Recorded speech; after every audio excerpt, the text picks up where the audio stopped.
Hey guys, welcome back to the channel. I'm Luke Monster. Today we're going to be talking about the Black Series, and is the Black Series dying? We've had a ton of occurrences of, repaints and re-releases, and a ton of stuff like that just kind of scream Hasbro being lazy. We've also had pre-orders that are 12, 14 months in advance, and I do want to address everything like that in this video. So let's go ahead and jump right into it. Real quick though, if you're not yet subscribed to the channel, please consider to go down, hit that like button, and subscribe. It really helps me out a ton, and it means a whole lot more to me than you guys actually know. And plus, it'll help you guys stay up to date on all of the Star Wars The Black Series and Vintage Collection news. So if you aren't subscribed, hit that sub button, and on to the video.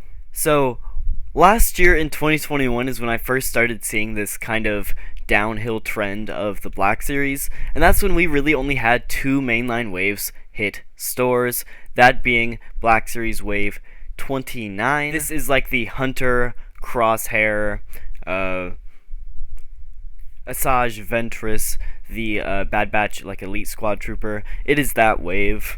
That is the wave we got around April-ish of 2021, and that was the first wave we actually saw in 2021. And then the only other wave we got was Black Series Wave 30, and that does consist of Tech, Lando, Casca Reeves, that wave. And those were the only two waves that we got in all of 2021. So that is, what, like 12 figures in the main line?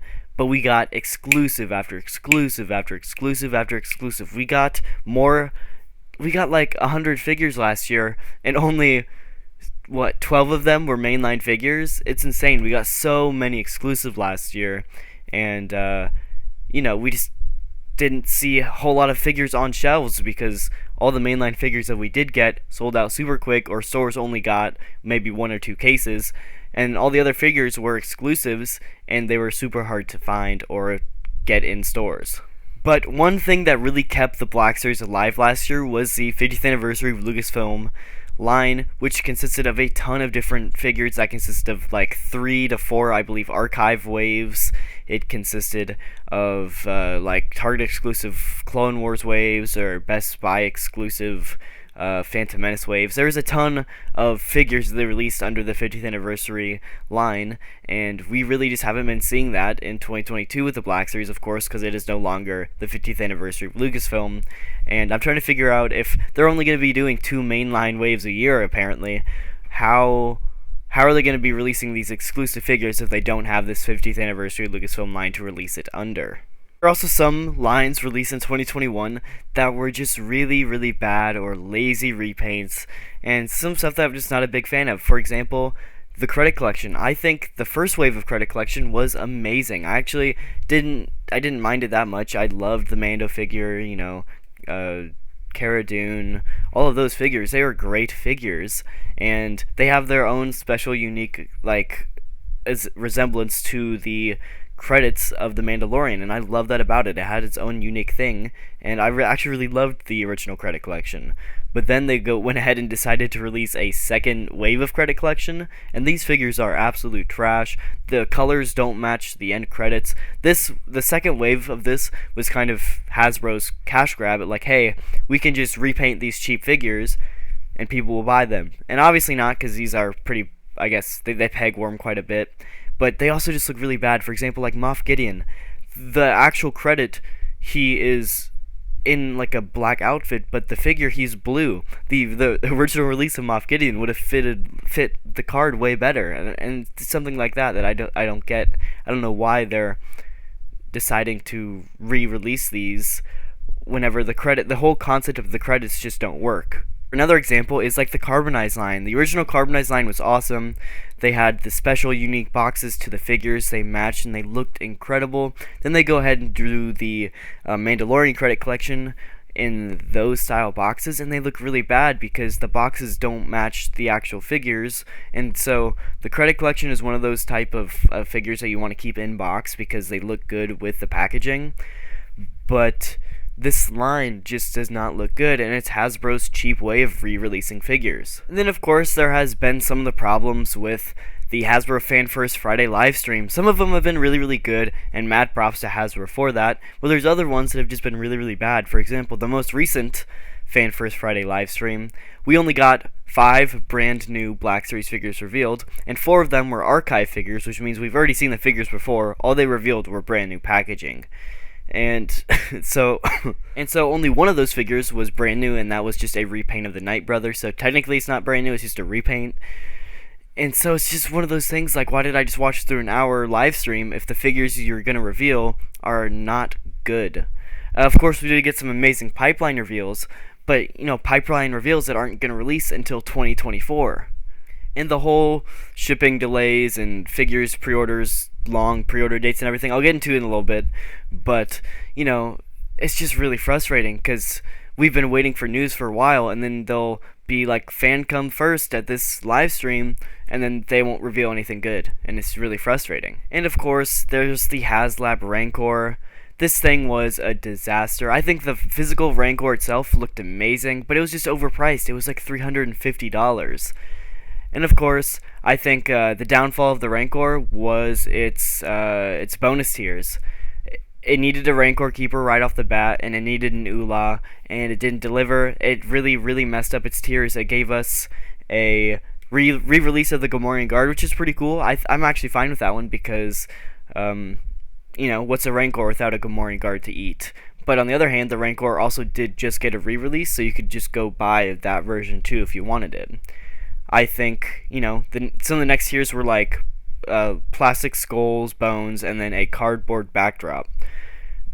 I mean, they're pretty cool, but like, this thing is very, very big. They're gonna give you a 4-foot cardboard backdrop. Where are you gonna put this thing? It's 2D. It doesn't really look good, and the skulls and bones are pretty cool as well, except for the fact that the Rancor pit is sandy, and so what are you gonna do? Just throw these on the shelf with the Rancor?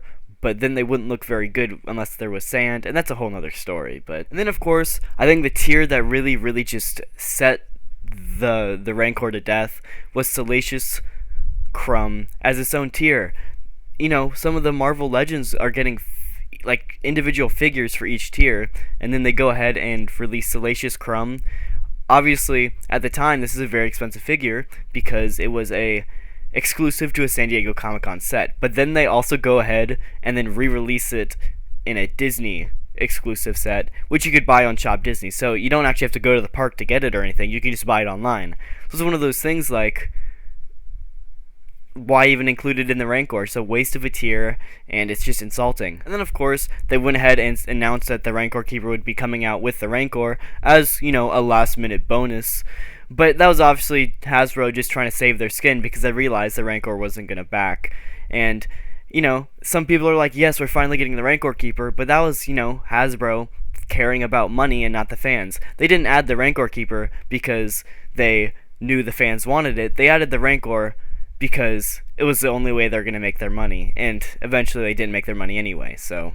But of course, there's also the big problem of Hasbro reusing old figure molds for new figures, but they just don't really work. One of the big examples of this was Boss. I really like the Boss figure, and I'm just glad we're getting it because he's one of my favorite characters. But of course, they reused Hunter's body, and Hunter's body just isn't accurate to Boss. I think it's close enough where it personally works, and I'm still gonna buy it, of course. But there are a lot of people upset about it, and it just doesn't really look like what he looked like in the video game, and that was one big problem. But of course, there are tons of different examples of that in just this past year. Imperial Crosshair is one where they reuse some like the shoulder pad that just isn't accurate to the show, or the brand new like Tython Jedi Ruins Boba Fett, which just reuses the Book of Boba Fett version. But I think the biggest one so far is the comic book Black Carsanson, and I know I just pronounced his name wrong, and I don't really care, because this figure is just horrible. What they did is they just painted a Chewbacca figure black, and then gave him the, like, shoulder pad overlay with zero paint on it whatsoever, and it looks really bad, and they know it looks really bad. They know it doesn't look anything like the Book of Boba Fett version, so what they go ahead and do is they put it in the comic book packaging, and says it's based off the comics, but even the photo on that is nothing like the figure, and it's just ridiculous. This was like the biggest one for me, because Black Chrysanthemum is nowhere near like Chewbacca at all. Chewbacca is skinnier, he's slimmer. Black Chrysanthemum is a big Wookiee, he's a big character, and it just looks really bad. Of course, like I said, some of the biggest problems right now is price increase and shipping delays. As of right now, all standard Black Series figures have gone up to $25, exclusives are $27.99, and deluxe figures are $34.99. That is very expensive. It is a pretty high price increase. I believe figures before were $21 to $22 standard, and now they're $25 standard. And the worst way that you could actually kick this off is with the archive line, and that's exactly what they did. They put archive figures up for pre-order for $25 when you could go buy the exact same figure, sealed in box. Like, for example, Skiffguard Lando. They put up the archive version for pre-order for $25, but you can get the original version of Skiffguard Lando, the exact same figure, for $21 on Amazon, and get it like 9 months sooner because the archive version is going to take a year and a half to ship. And yeah, shipping delays have been a huge thing now. Black Series Wave 32 has just been found in stores recently, which is super cool because this is a wave that was announced a few months ago, and they pretty much said the pre-order date will be saved for a better pre-order experience later down the road. And I'm like, okay, that's pretty cool. These figures just went up for pre-order a few days ago, and they won't ship until 2023. That's a year away, but these figures are already being found in stores, so why is it going to take a year to ship the pre-orders? That's every figure now going up for pre-order. The Tython Boba Fett, the Black Chrysanthemum, the new Cad Bane. All of these figures, archive line, all of these figures don't even have 2022 release dates. They all have 2023 release dates. So if every single figure getting announced now won't release until 2023, what are we getting in 2022? Absolutely nothing. And I understand there's shipping delays and all that kind of stuff, but a year in advance pre-order, 14 months for a pre-order is ridiculous. At that point, don't even announce the figure yet and then make it a 6-month pre-order. I don't even know if I'll have the money to pay for this figure in 14 months. Why are we putting up 14-month pre-orders? It is ridiculous. And yeah, that was just my big question. If every single figure that's going up for pre-order now won't release until 2023, what are we getting in 2022? Because all the other figures that have been previously announced or went up for pre-order have already shipped or they're getting ready to ship, and we can't find any figures in stores anyway, so it's one of those things what are we going to be getting in 2022? We're literally going to be getting nothing. And I think the reason that these are shipping so far is because they're kind of accounting for the shipping delays, and hopefully they get fixed and they'll ship earlier, but we'll have to see. Hopefully we get some stuff in 2022, but right now it's looking like we're not going to get very much. But yeah, it looks like Hasbro is just kind of casting the Black Series aside with cheap repaints, cheap re-releases, and then charging a whole lot more money now for it as well, and they're not even shipping for another year and a half. So I feel like Hasbro's been putting a lot more attention to TVC lately, and I think that has a lot to do with the Save TVC movement, but I think we're going to have to start up the Save TBS movement. Come on, man. Black Series is awesome. I think it's one of Hasbro's best-selling lines, and I think Hasbro's taking advantage of their fans because of that. They know people are going to buy their products, and so they're not putting as much time and effort into it because they know they're going to sell anyway, and it just really, really sucks. So yeah, I'm starting the movement. Hashtag Save the Black Series. Hashtag Save TBS. It needs to happen. So yeah, if you did enjoy, the like button and subscribe. I'll see you guys in the next video.